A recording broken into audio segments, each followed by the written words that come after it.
Have you ever experienced like studying Japanese so many years, like back to school or taking an online course, for example, but you still haven't reached to a level like speaking comfortably, and when you listen to Japanese natives speaking Japanese, you're like, what? Why are you talking? I have a very quite similar experience when I was learning Chinese. When I first started learning Chinese, I was like, yeah, the syllables are quite similar to Japanese, kanji, and yeah, the grammars are, in my opinion, similar to English. So yeah, this might be easy for me. That was my first impression. And yeah, indeed, I studied very hard. I participated to uni class and bought some reference book that might help me. And yeah, so I put some decent effort and kind of reached to some point where I'd be able to read and write them. But however, then when I listened to native speakers speaking Chinese, I was completely overwhelmed. I guess I'm not the only one who kind of have this moment, and especially when you're trying to acquire the second language, right? This happens because the traditional language learning method is not the most efficient way of mastering another language.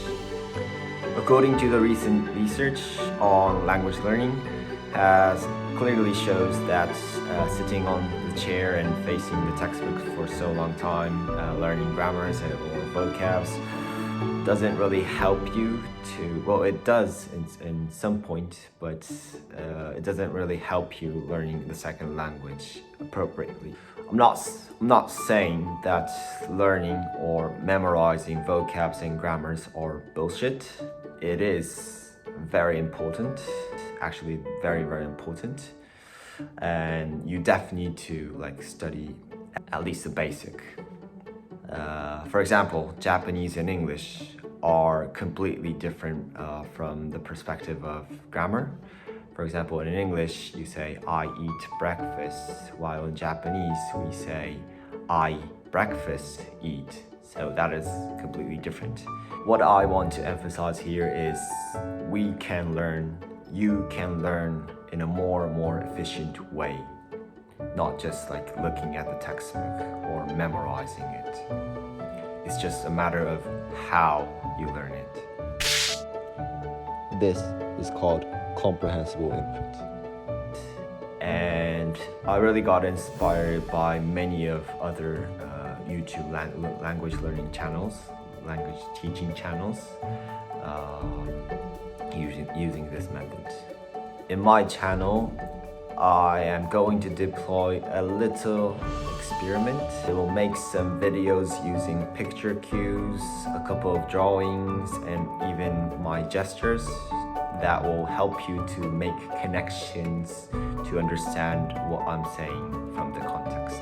If you are completely new to Japanese, then for the first time you will probably not understand what I am saying, but it's alright, it's completely normal reaction. What I want you to do is listen to the video and audio again and again and again, and for sure at one day, at some point, you will absorb the grammars and vocabs more naturally than just reading a textbook. So if you want to give a try on this method, please hit my video and join this wonderful journey with me. はい、皆さん、もし興味があれば、ぜひ僕と一緒に日本語を勉強していきましょう。